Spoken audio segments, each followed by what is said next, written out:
안녕하세요. 준원입니다. 그동안 잘 지내고 계셨나요?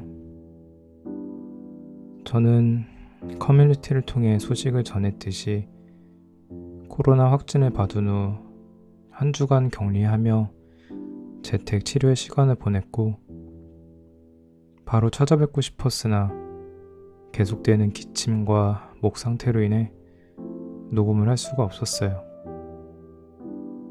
지금은 코로나를 앓고 나면 생긴다는 미각 상실이 온 상태고, 호흡을 할 때마다 간간히 기침이 나오고 있습니다. 이제 하루 확진자 10만 명이 넘어가는 상황에서 코로나를 조심하라는 말 자체가 어려운 것 같아요. 저도 어디서 어떻게 걸린 건지 전혀 예상이 되질 않으니까 말이에요. 부디 여러분은 코로나에 걸리지 않으셨으면 좋겠고, 혹여나 걸린다고 하셔도 많이 아프지 않고 빠르게 쾌유하셨으면 좋겠습니다. 오늘은 잿빛 극장이라는 소설책을 가져왔는데요. 이 소설은 작가인 온다리쿠가 짤막한 신문기사 하나를 접하며 시작이 되었습니다. 중년의 여성 2명이 함께 다리 위에서 뛰어내려 자살했다. 짧은 기사 외에는 아무런 정보도 없었고, 20년간 작가의 마음속에 가시처럼 남아있던 이 기사로 인해 소설이 쓰여졌습니다.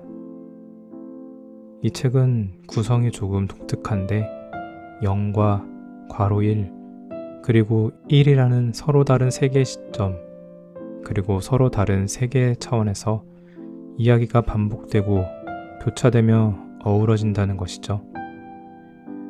0은 잿빛 극장을 집필하는 작가의 일상을, 괄호 1은 잿빛 극장을 연극으로 만들어 무대에 올리는 과정을, 그리고 1은 실존 인물이자 작중 두 주인공인 T와 M의 이야기가 그려집니다. 실제 작가의 현실 이야기와 실존 인물이지만 허구인 두 주인공의 이야기가 교차되며 읽는 이로 하여금 어디까지가 진실이며 어디까지가 상상일까? 라는 질문을 던지게 합니다. 제가 아직 목 상태가 온전하지 않아 길게는 못 읽어드리고, 오늘은 소설의 도입부 일부를 짧게 읽어드리겠습니다. 그럼 모두 건강하시고 편안한 밤 되세요.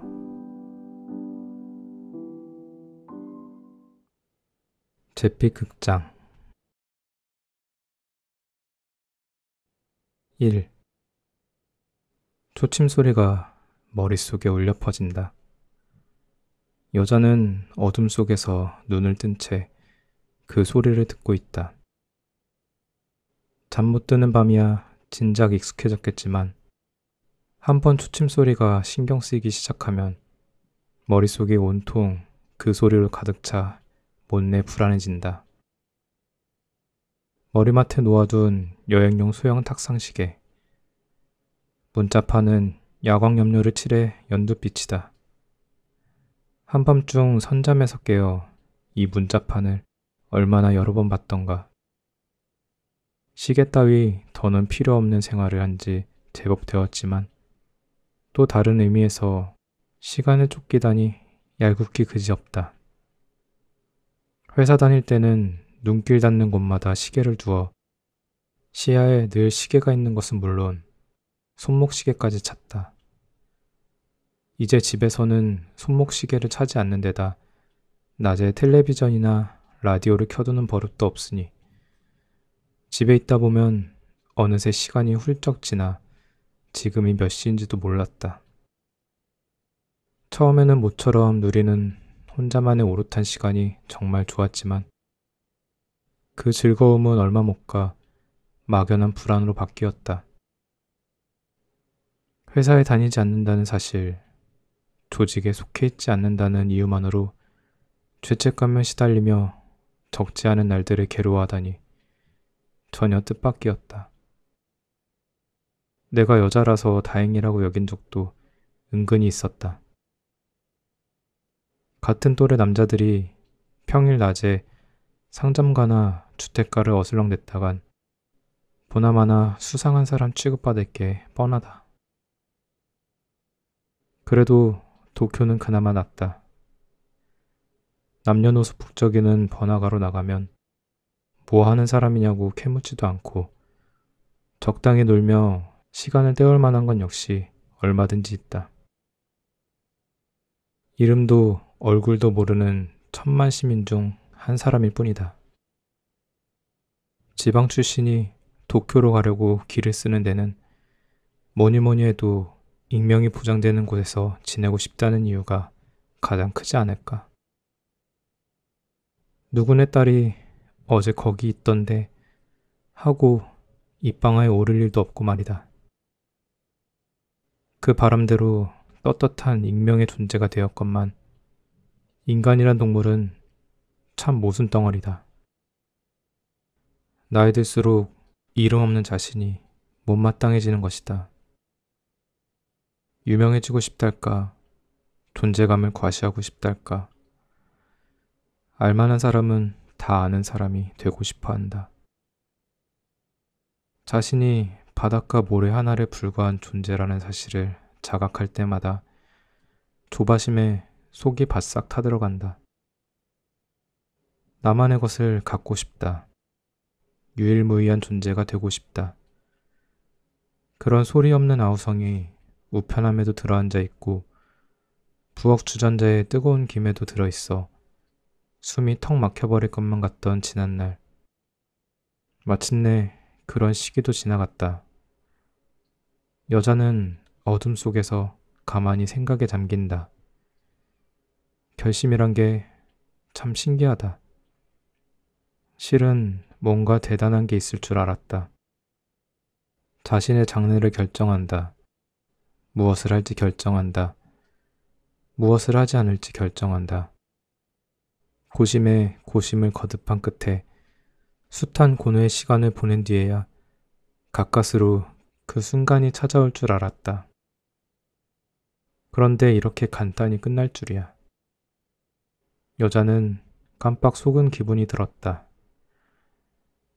나만의 것을 손에 넣는다는 게 이토록 하찮을 줄이야. 어쨌든 이거야말로 더할 나위 없는 나만의 것이다. 여자는 킁킁 가볍게 콧소리를 내본다. 윗입술에 희미하게 와닿는 콧김이 새삼 실감난다. M도 같은 심정일까? 여자는 어둠 속에서 귀 기울인다. 물론 옆방에서 잠든 M의 숨소리까지 들리지는 않는다. 한때 내리 야근하던 무렵에는 코를 드르렁드르렁 골기도 했지만 요즘에는 그런 적이 거의 없다.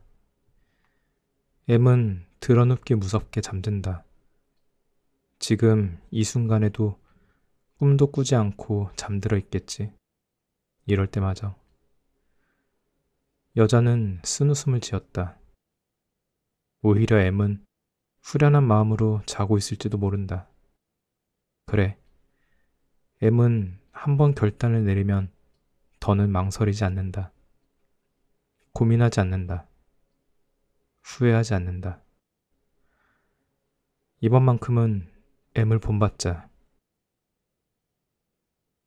어쨌든 이미 결정했으니 더는 번민하지 않아도 된다. 더는 번복하지 않아도 된다. 안식을 얻는 길은 그뿐이다. 이럴까 저럴까 갈등할 필요 없다. 그 자체만으로 얼마나 마음이 놓일까. 여자는 눈을 감았다. 눈꺼풀 안쪽에 연두빛 문자판이 잔상으로 떠올랐지만 눈동자가 풀리면서 어슴풀에 사라져간다. 아마도 이제는 잠들 것 같다.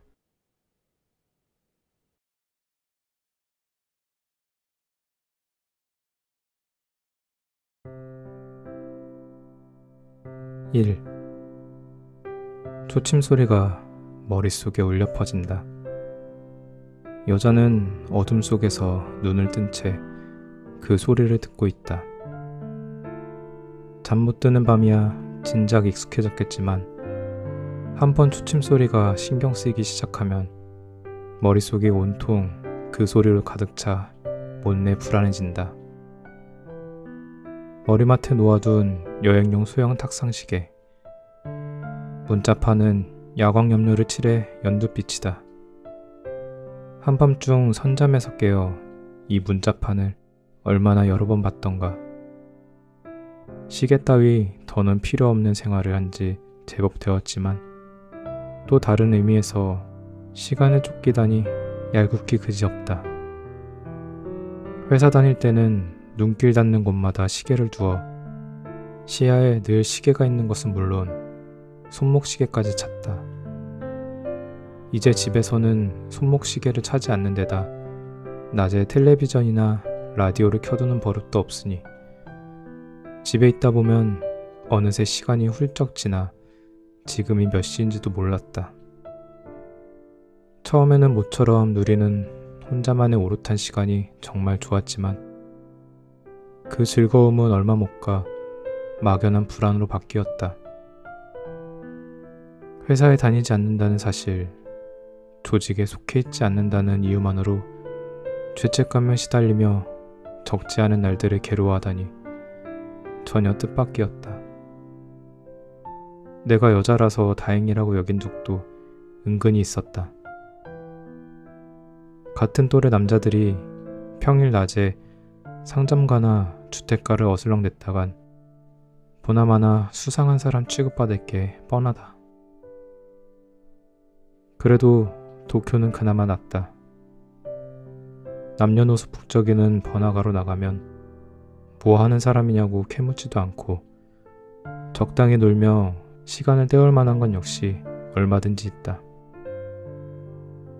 이름도 얼굴도 모르는 천만 시민 중 한 사람일 뿐이다. 지방 출신이 도쿄로 가려고 길을 쓰는 데는 뭐니 해도 익명이 보장되는 곳에서 지내고 싶다는 이유가 가장 크지 않을까.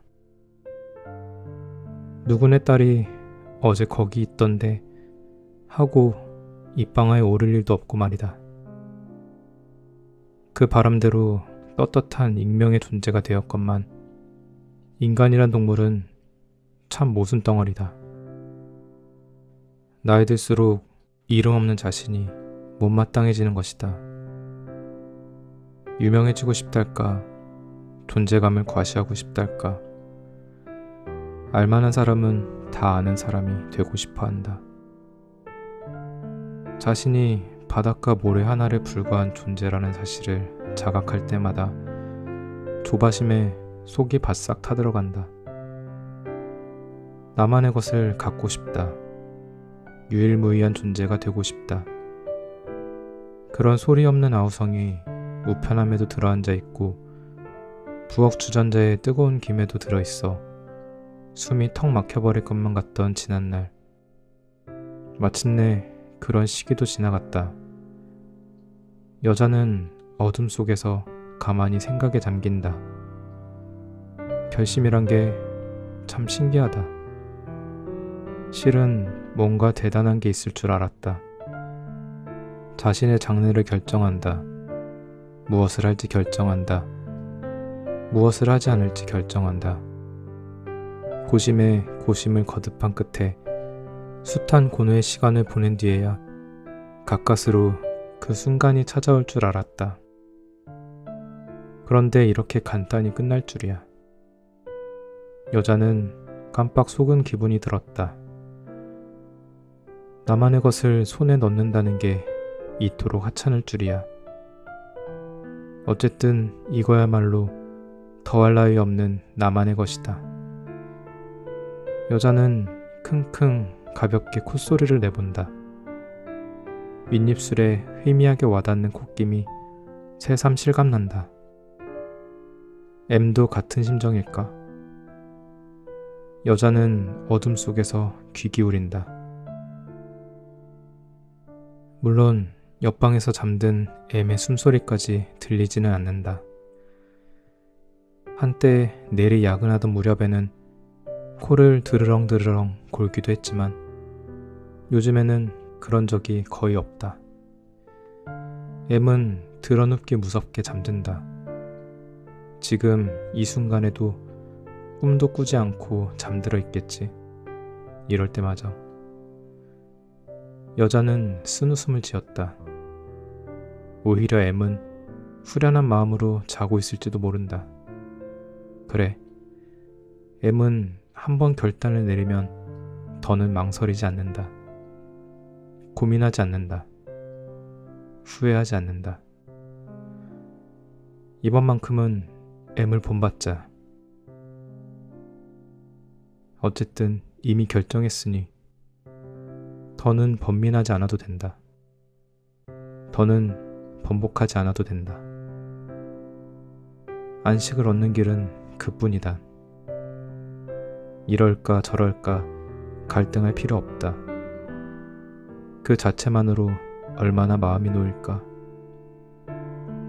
여자는 눈을 감았다.